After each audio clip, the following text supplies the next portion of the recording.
Hi, good afternoon, everyone. Welcome for joining the meeting of ALCoB cooperation project between two schools, SMJK SHING CHUNG and AMGINSKAYA Secondary School. Today, we are going to talk about our country culture. I hope you guys will enjoy a lot and learn a lot for our presentation today. First at all, we will introduce us in the form of video. Let us watch together.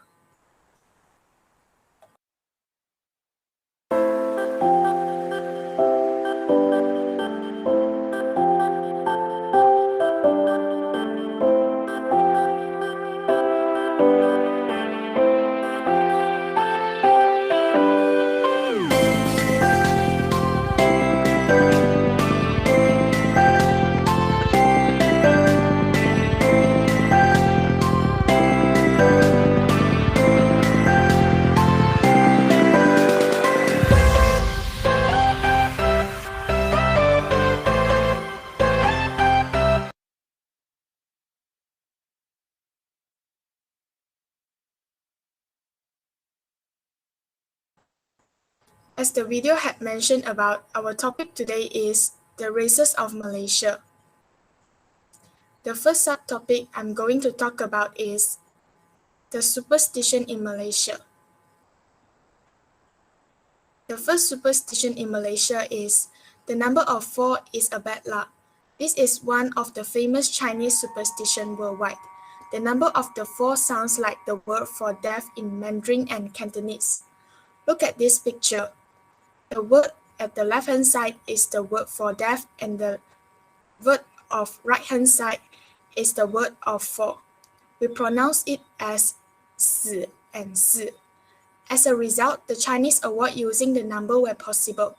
Some of the most obvious examples are in house, address, and elevators numbers. You will often see 3A or 13A to replace the number of 4 and 14.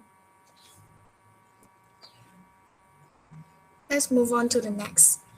Don't let the ends of broom touch your foot. Apparently, a common saying among the elder generation, having the broom brush over your feet is supposed to be bad luck. We believe it is because brooms are used to sweep up dirt and messes, so you are not supposed to be in contact with unclean energy.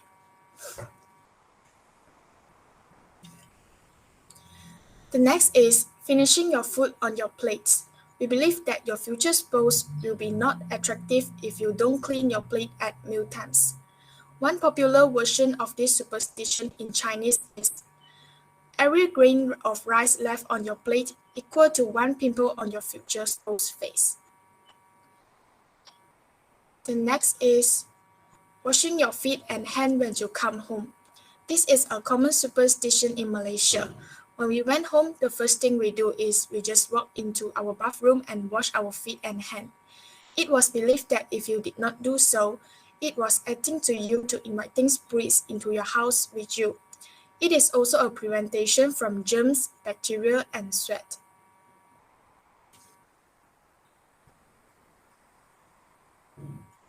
The next is don't step over people when they are lying down. In Chinese, this is a very unrespectful behavior. It was meant to teach the children to respect their elders. The thing you can do is you can just step around them instead to show your respect.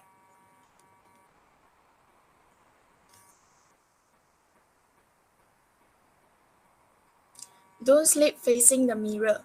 We believe that when we are sleeping at night, our soul leaves our body. If it sees its reflection in the mirror at night, it may get stuck, or it might believe that the reflection is the real body and try to possess that instead. So here's a reminder, don't sleep facing the mirror. The next subtopic I want to talk about is celebration in Malaysia. Here are some pictures about celebration in Malaysia. The first picture is Independence Day of Malaysia. Second picture is Mid-Autumn Festival.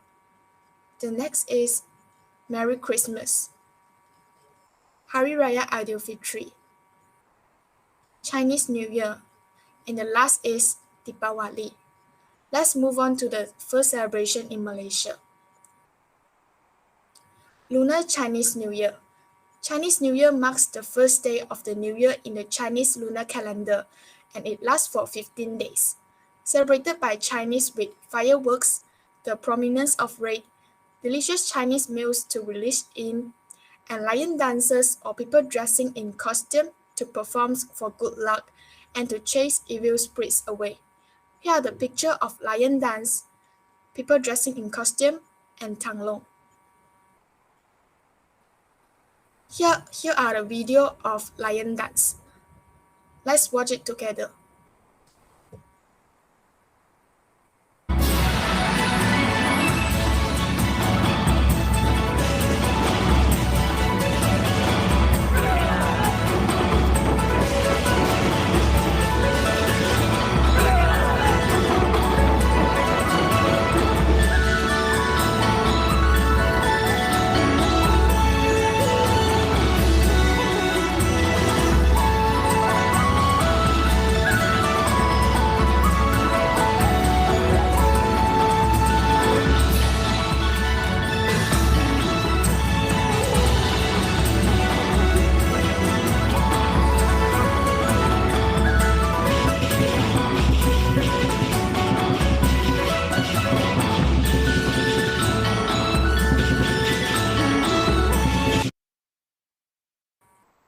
After watching the video of lion dance, I believe all of you have gained a greater understanding about lion dance.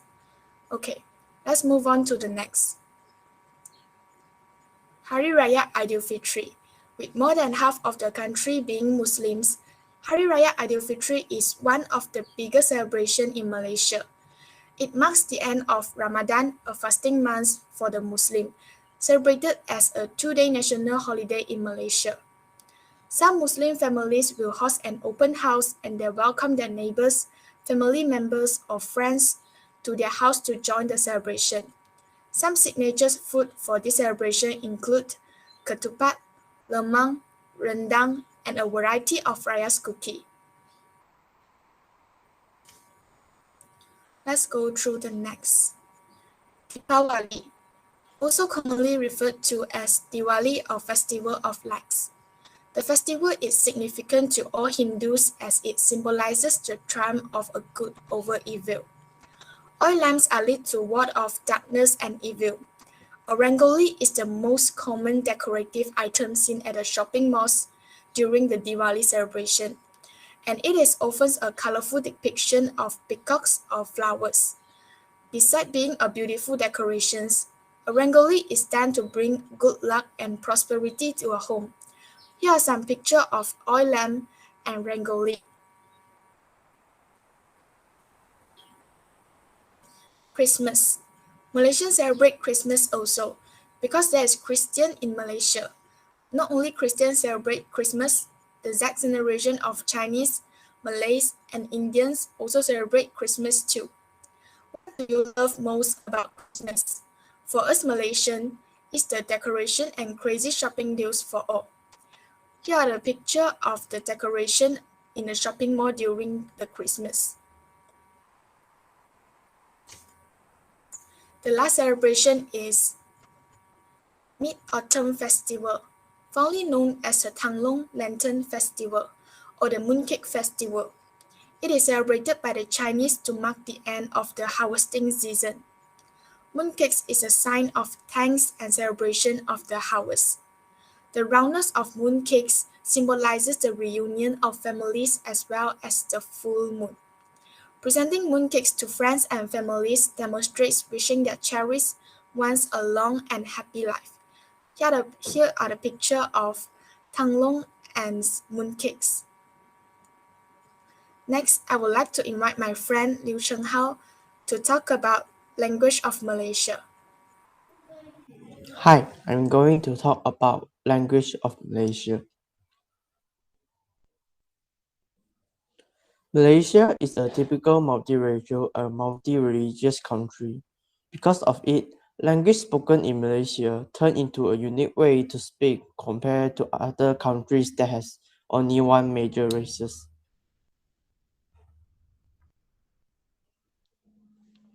There are four major languages in Malaysia.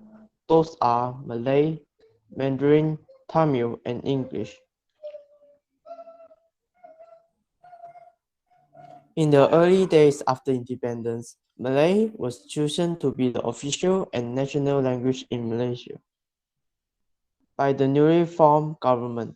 However, the government also recognized the importance of English as international language. Measures were taken to ensure that English is taught to be the second strong language. As us, the citizens of Malaysia, we use different language daily to communicate with different races. Here is an example of daily communication as a Chinese person. Ming said, "The weather is great. How about we go to play basketball together?" Xiaohui replied yes and asked to invite more friends to play with. Ming is talking with a Malay friend. He asked Ali to go to the library together to prepare for the final exam. Ali accepted the request and said that he needs some revision for his weak subject. Ming asked Mutu about why he haven't seen him since school holiday. Mutu said he went to different natural environment to take picture of the natural, and he asked Ming to come to his house after the school ended to see his picture he had taken. The reason why Jimmy didn't speak Tamil with his Indian friends is because Jimmy didn't learn Tamil. Thus, he chose the common language, which is English or Malay, to speak with. As you can see, Jimmy used different language to communicate. This cartoon character represents us about how we get confused about after using different language to communicate every day. As time goes by, we start to forget some words and replace it with other language. Because I'm a Chinese and I can represent for Malay and India's communities, I will only show about how do we use other language in Mandarin. As an example, how we use Bahasa Rojak, which means language that are mixed together. Alai kostan some more. It means come kostan a little bit more.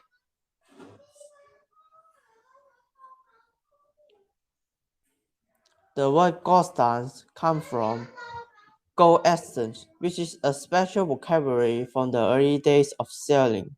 Since gold essence has the same meaning with reverse but with different figures to people, so people also may use it as the word of reverse when parking. Gold essence sorry can be spelled as kostan because people in the early days aren't very great of speaking English that day. The second example is Fuyo.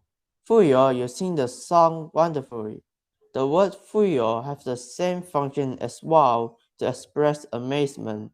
Unlike Gostan, not many people use Fuyo to express amazement, but the scenario changed as this picture, who is Nigel Ngo, characterized a character called Uncle Roger, as motto about Fuyo and Haya.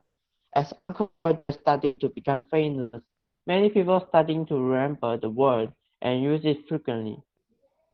There are not many websites that tell the origin of Fuyo, but there's one that says Fuyo is a mashup of Fulama in Malay and Ayoyo in Tamil.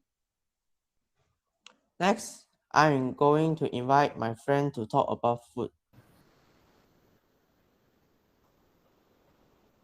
Hi, I'm Manshel. Let's go through our subtopic, food.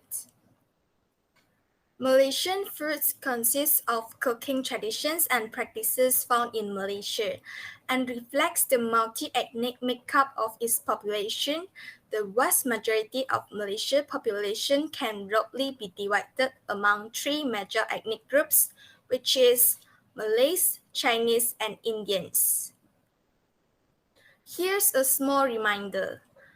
Malays don't eat pork, while Indians don't eat beef because of their religion beliefs. So we will avoid to eat pork and beef in front of them. This is a sign for Malaysian of respect between races. Okay, let's go through our example of Malaysian food. The first one is Chinese food.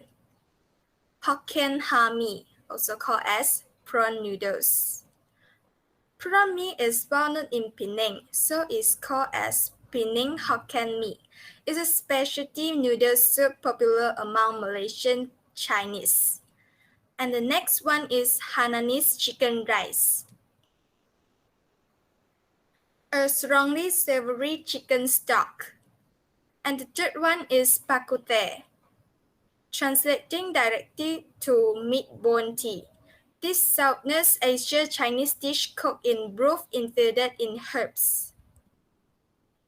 Then, I would like to introduce a breakfast that is loved by Malaysian Chinese.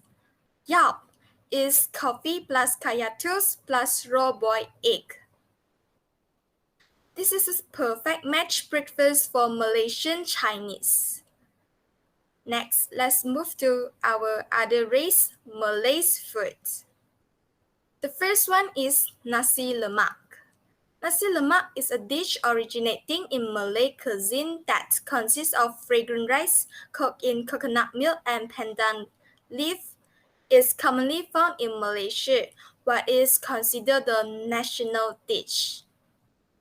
Then the next one is nasi kerabu. This famous Malaysian rich dish is distinct of its brown rice, which is served with fried chicken, egg, and fried keropok. Then the next one is lemang, a type of bamboo rice. Lemang is a Malay food cooked inside the bamboo stalk. This dish is served with rendang. After that is a unique culture that combines various customs and traditions called Papa Nyonya. Papa Nyonya food is also a delicious hybrid cuisine, the fusion of Malaysian and Chinese food and culture. The first one is Laksa Nyonya. Laksa is a spicy noodle soup popular in Papa Nyonya cuisines. Then the next one is Asam Pedas fish. Asam Pedas, or literally sour spicy. Asam Pedas fish, classic Malaysian dish that's sour, brightly hot, and tastes extraordinarily satisfying. Then the next one is prawn sambal. Made with a sambal paste and flavored with belacan. The gravy of sambal udang is the best when dressing on a serving of steaming hot rice. Then is kuih nyonya. Nyonya kuih is a term of Malay cakes that are colorful and popularly taken as a snack. Here's the example of nyonya kuih.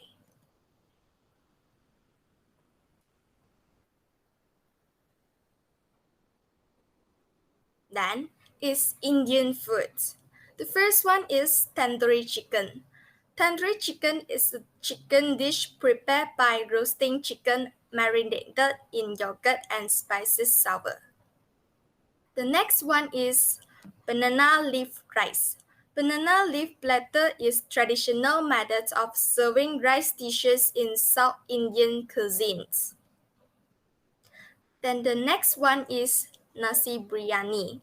Not surprisingly, this dish contains many spices. Let's go through Mama food.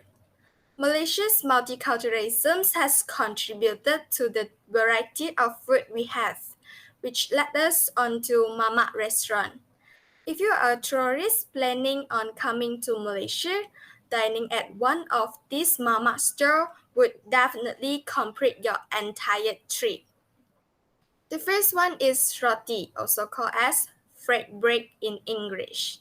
There are many types of flatbread you can find in Mama, such as roti canai, roti tissue, roti telur, roti planta. Watching Mama Saulo frapping and tossing the thought is in the air is a form of art. Then the next one is teh tarik, putih, a rich and frothy drink. The last one is mie goreng mama. Behold, the legendary mie goreng, a satisfying tummy filler that will keep a smile on your face throughout the day. Here's the video of frying roti canai and video of pulling teh tarik.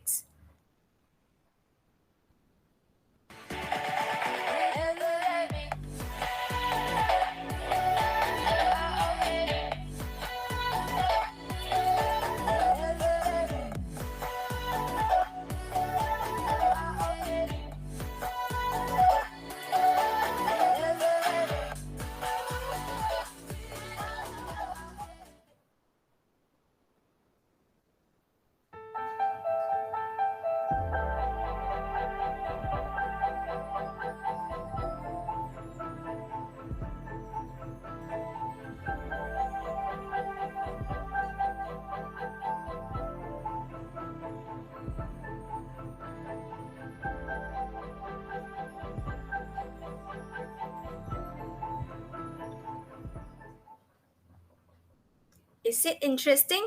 You can also enjoy it when you are at a mama store in Malaysia. Then I would like to recommend some famous food in each state of Malaysia. Let's go through the video.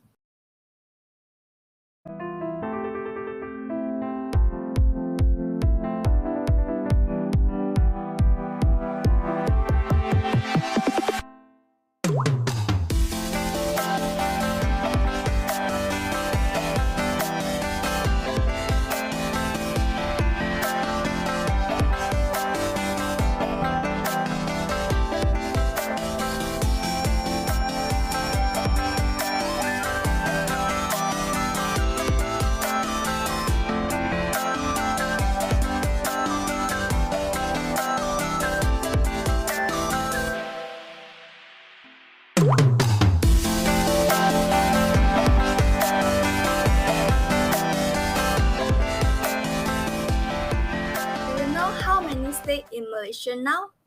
Yeah, there are 13 states. Next, let's go through desert in Malaysia. The first one is cendol, and the second one is ais kacang, also called as ABC. And the third one is bobo chacha, a very popular Nyonya dessert. Last but not least, it is fruit time. One of the popular fruits in Malaysia is durian. In Southeast Asia, durian is known as the king of fruits. That's all from me. Next, I would like to invite my friend Chong Puyen to continue her part clothing. Hi, I'm Chong Puyen. Next, I will introduce Malaysia's clothing. As we know, the main communities of Malaysia are Malay, Chinese, and Indian, each of which has its own traditional clothes. Now, let us have a look at the traditional clothes of Malaysia and its different communities. First of all is the most prominent ethnic group in Malaysia, Malay. The traditional attire of Malay men is called baju Melayu, which is a loose tunic pair with trousers, and a sarong which is known as sampin. Men also wear the traditional head called songkok. The current traditional dress for women is baju kurung, which comprises a knee-length, full-sleeve blouse and a long skirt. The skirt is pleated on one side. This attire is usually accompanied by a scarf on the head. Besides that, there are also some accessories that Malays will wear to be compatible with their traditional attire. First one is buttons of baju Melayu. These buttons are used to specify the parts of the collar. Next one is chapal. Usually the chapal is covered as footwear to complete the way of dressing. Songkok. Wearing songkok is a sign of Malay identity. Belt. Belt as a binder for the finishing of sarong fabrics. Dokor is a piece of jewelry worn on the chest as a style complement. And last one is cucuk sanggul. Malay women will wear a set or a complete set consisting of 3, 5, or 7 as ornaments on the head. Chinese.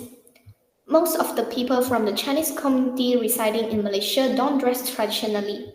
They prefer to dress casually. However, during festivals, especially the Chinese New Year, they are spotted in traditional outfits. Chinese men in Malaysia wear the traditional dress called tang suit. Tang suit is a type of jacket that has a collar and a knot at the belly and is mostly floral. While Chinese women in Malaysia wear cheongsam, means long dress, during festivals and formal events. Cheongsam is a silk one-piece dress with a collar and clasps at the waist, either in the center or on the side. Next, Indian.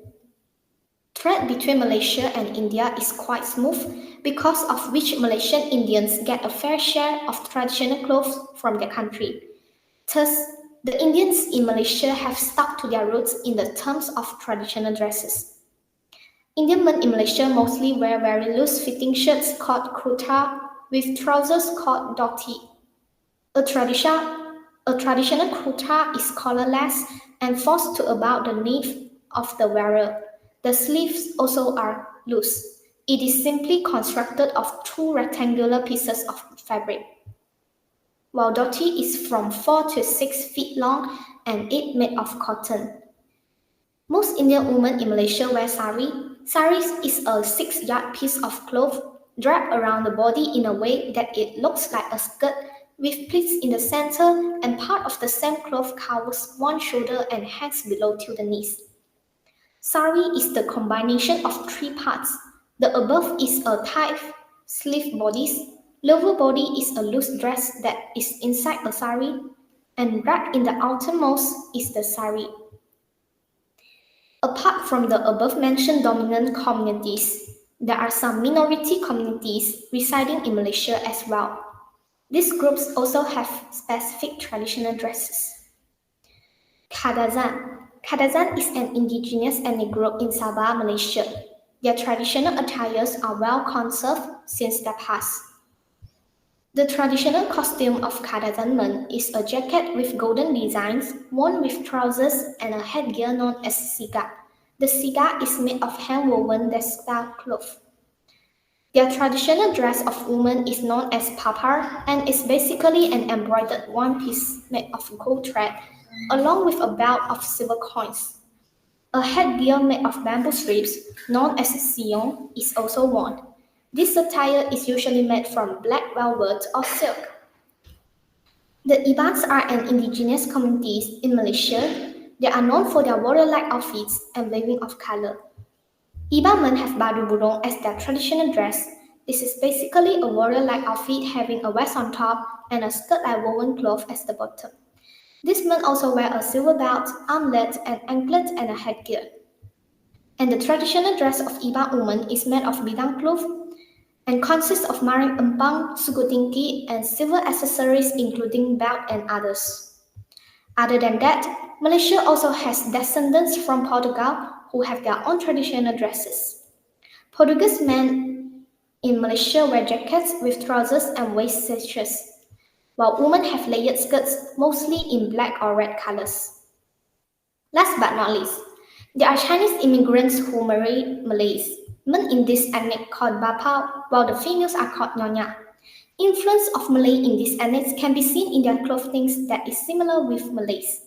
Baju panjang was adapted from traditional Malays clothing baju kurung. The difference with baju kurung is baju panjang has 3 butchers as additional accessories. It is also worn with kain sarung batik. And kebaya nyonya is bapak nyonya's traditional attire that female in this ethnic wear. This kebaya is usually designed with symbols or patterns that are related with Chinese. It is worn with kain sarung batik. Kasut manik. In English, we call beaded shoe. It is a unique traditional handicraft and a classic accessory of Nyonya costumes. It is made of colored beads, needles, and threads stitched on the cloth to form an upper pattern.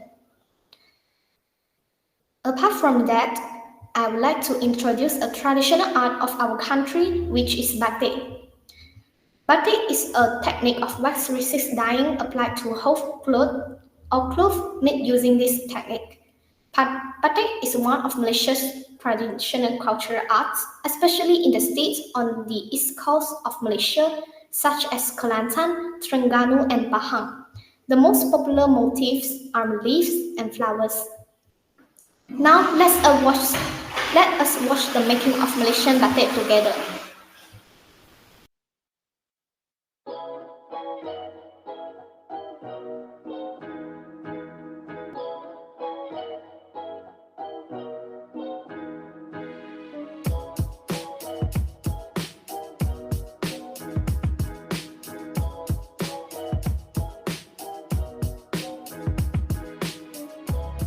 To begin with, the wax used in Malaysian batik is actually a mixture of pure wax and a material named resin.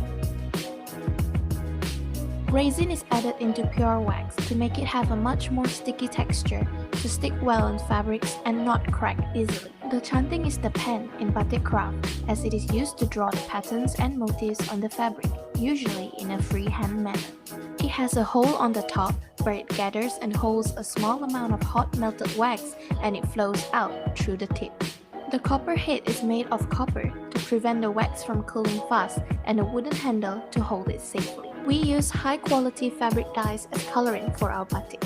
It retains its vivid color even after the dewaxing process. Batik is also familiar as the wax resist method, where the waxy lines prevents the colors from bleeding out into other parts of the fabric.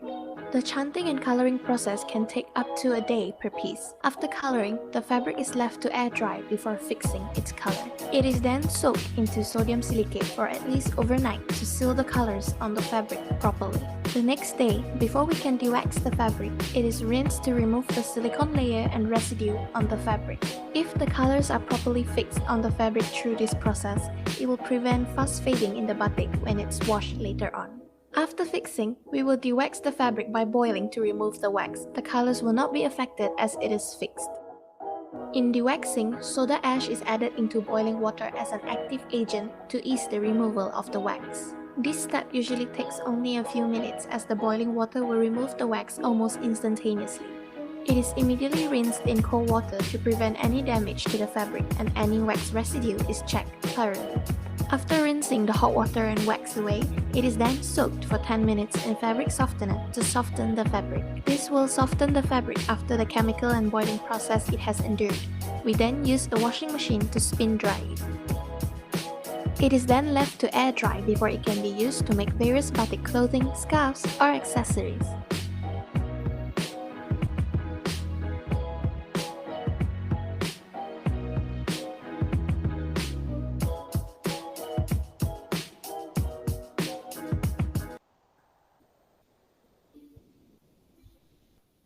Last, I would like to invite my friend Puah Hoi Mei to introduce the traditional musical instruments of Malaysia.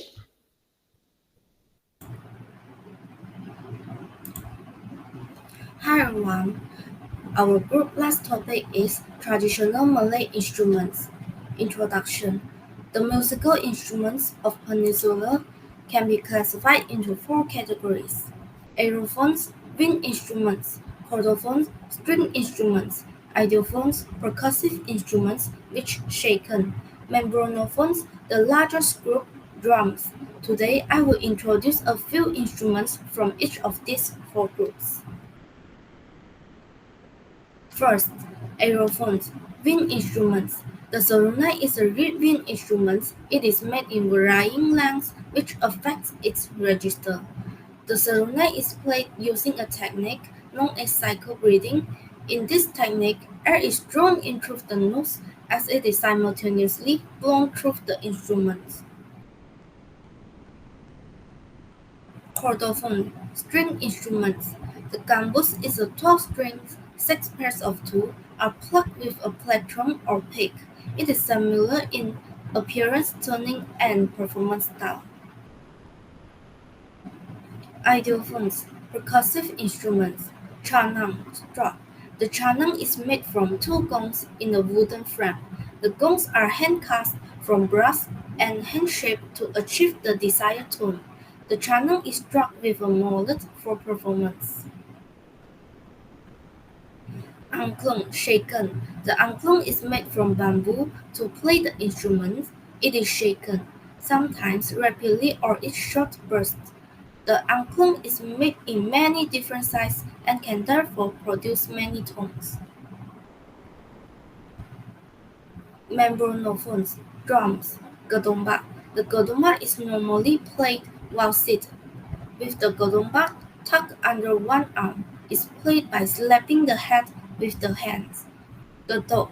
The gedo is played by striking it with mallets. Other instruments: aerophones, bamboo flute, selengun, seluring, sheng, membranophones, batak, kendang, taku, mawas, petok, chordophones, tangkongan, sape, ruan, sarod, sitar, ideophones, awar, dabo, tertawa, cherek, and luo. Next, let's hear some music that use traditional Malay instruments for playing, which is bamboo flute, angklung, and sape.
That's all of our presentation. I hope that is useful for you all.